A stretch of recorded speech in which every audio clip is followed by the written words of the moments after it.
saya Rahel Naomi dari kelas B Pendidikan Antropologi akan menjelaskan tentang masalah kemiskinan dan teori dan pendapat para ahli tentang masalah kemiskinan.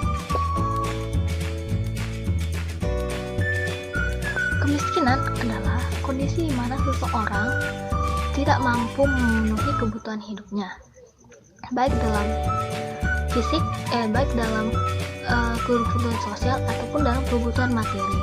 Nah, ada beberapa pengertian kemiskinan menurut beberapa para ahli.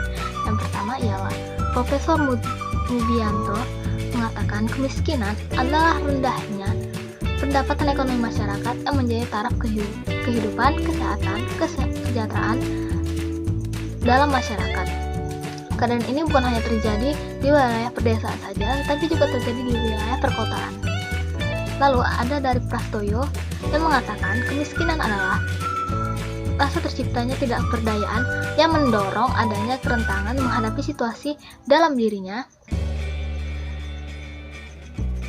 sehingga memunculkan ketergantungan dan keterasingan baik secara geografis maupun sosiologis.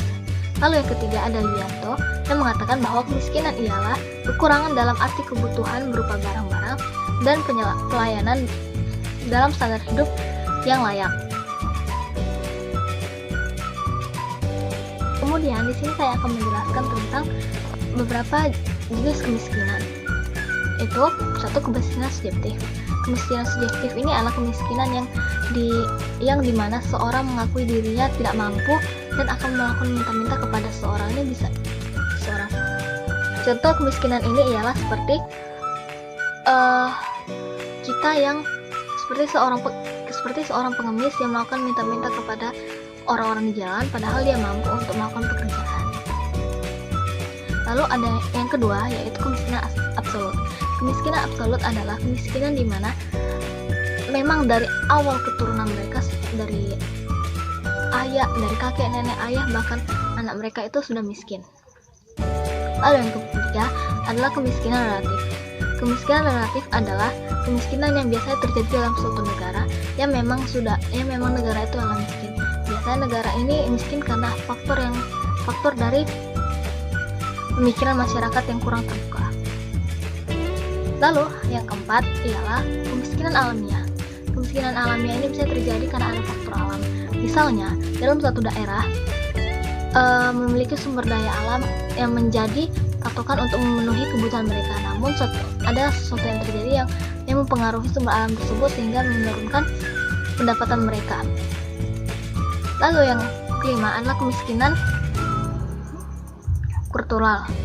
Kemiskinan kultural ini biasanya orang-orang yang masih lebih bersifat seperti berkebudayaan tanpa mau adanya modernisasi, yang mereka masih menganggap diri seperti sesuatu yang tradisional itu adalah sesuatu yang lebih baik. Padahal menurut orang-orang yang berpikir rasional, mereka itu menganggap mereka belum maju, mereka itu tidak maju. Baiklah, selanjutnya di sini saya akan menjelaskan tentang faktor-faktor yang menjadi pemicu kemiskinan. Yang pertama ialah faktor ekonomi. Faktor ekonomi ini adalah faktor yang paling utama yang menyebabkan seorang itu jadi miskin. Biasanya faktor ini karena kurangnya sumber daya alam atau kurangnya modal seseorang dalam memenuhi kebutuhan hidup mereka. Yang kedua ialah faktor struktural dan sosial. Faktor ini biasanya terjadi karena kurangnya perhatian pemerintah kepada masyarakat yang menyebabkan belum meratanya kebutuhan ataupun perekonomian masyarakat. Yang ketiga yaitu budaya.